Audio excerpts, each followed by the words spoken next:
Hola neuronas, mi nombre es Raúl Izquierdo y esto es para Z Dunk. Muy bien, pues el día de hoy hablaremos acerca de la apendicitis, ¿ok? Pero ¿qué es la apendicitis? Primero tienes que saber que es la urgencia quirúrgica número 1, así que es bien importante que nos la aprendamos de memoria, que lo dominemos, ya que sí o sí nos vamos a encontrar con algún paciente que padezca de apendicitis. La apendicitis es la obstrucción de la luz apendicular. Bien, pero ¿qué es esto de la obstrucción de la luz apendicular? Es la obstrucción de la luz del apéndice. ¿Qué es el apéndice? El apéndice es una bolsita que va a sobresalir del ciego. El ciego es la primera parte del intestino grueso, ¿ok?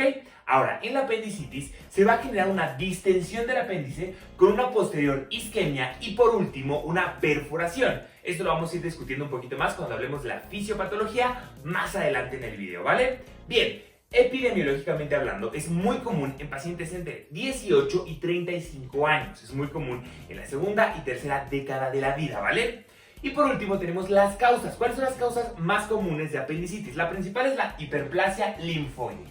¿Qué es esto de hiperplasia linfoide? Muy fácil.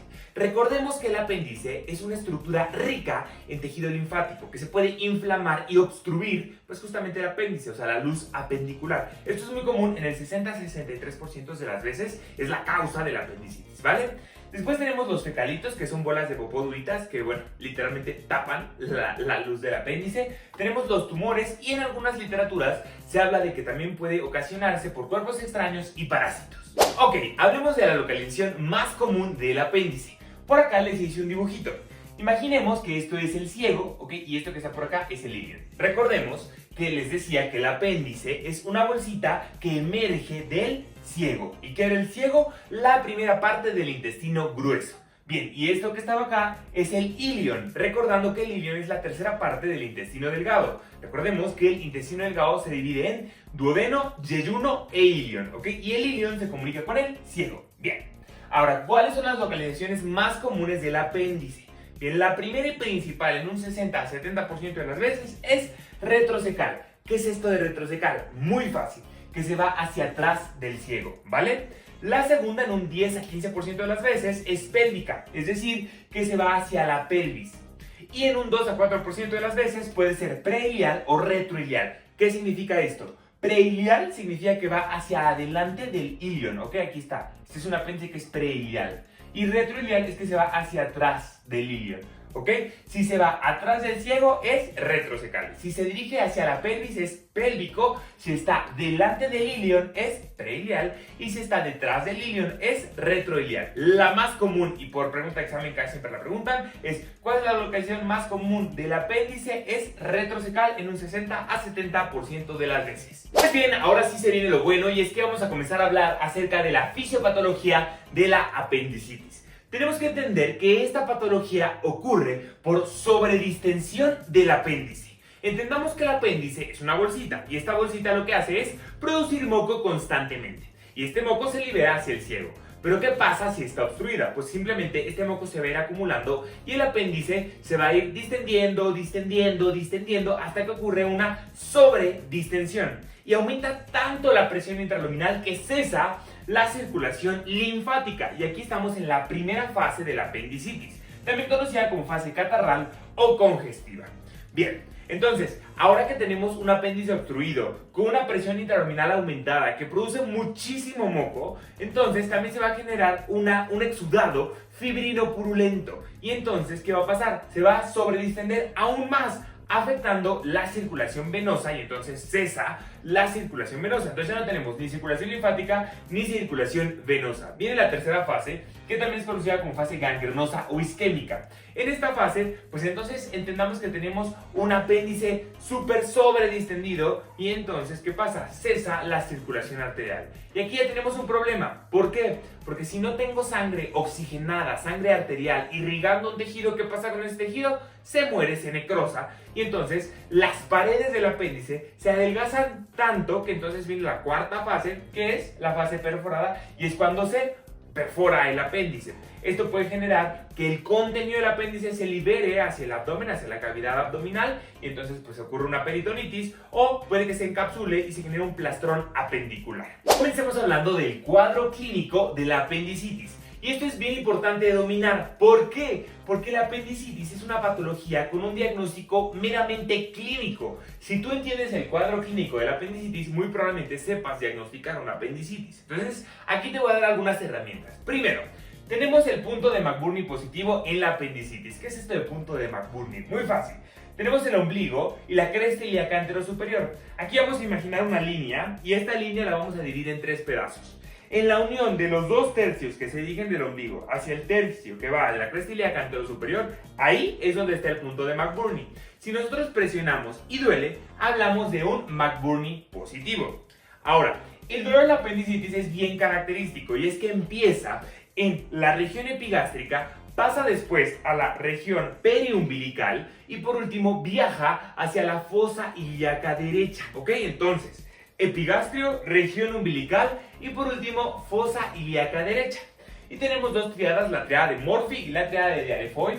La triada de Murphy se caracteriza por dolor abdominal, náuseas y vómito y fiebre. Y la triada de Diarefoy se caracteriza por hiperestesia cutánea a nivel abdominal, un punto de McBurney positivo y defensa muscular. Continuemos hablando de herramientas que nos van a ayudar a poder diagnosticar de manera adecuada una apendicitis. Y por eso les traje la escala de Alvarado. La escala de Alvarado se divide en síntomas, signos y laboratorios, y cada uno de estos tiene ciertas características que le va a dar de entre 1 punto a 2 puntos. Entre más puntos tenga pues el paciente, más probable es que sea una apendicitis.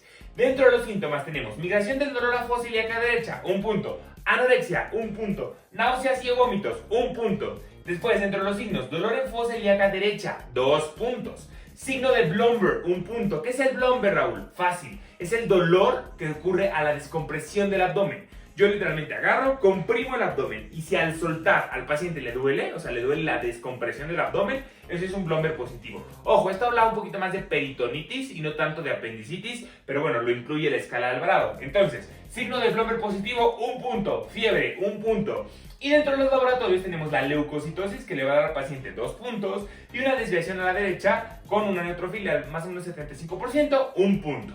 Continuemos hablando de los signos apendiculares, y esto es bien importante porque en la apendicitis hay 9.500.000 signos, ¿ok?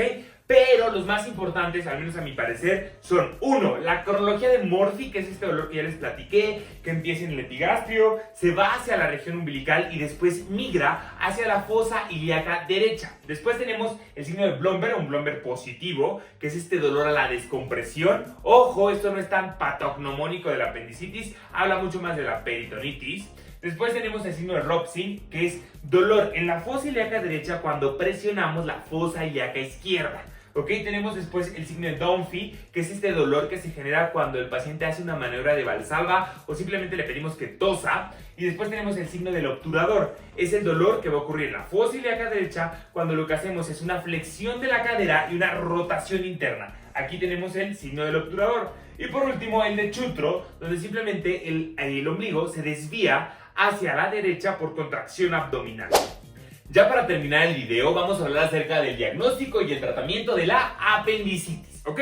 Del diagnóstico pues ya vimos que es 100% clínico, por eso es tan importante que nos aprendamos pues todo el cuadro clínico, toda la semiología de la apendicitis, porque su diagnóstico es meramente clínico. Ojo, claro que te puedes saber con paraclínicos, pero el diagnóstico es muy clínico, entonces por eso es tan importante saber la semiología y el cuadro clínico. Ahora, ¿qué paraclínicos les recomiendo? Fácil, nunca realizar una radiografía. La verdad no es adecuado, o sea, es muy poco probable que veas el fecalito ahí. De verdad, hay muchos libros que dicen, no, sí, haz una radiografía. La verdad es que ya no se utiliza y no es lo correcto ni lo adecuado realizar una radiografía.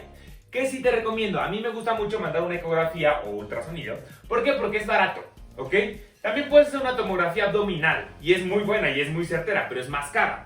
Entonces, podemos utilizar la clínica y una ecografía y con eso ya tenemos el diagnóstico de la apendicitis. Oye, Raúl, ¿y cuál es el tratamiento? Es quirúrgico, ¿ok? Ok.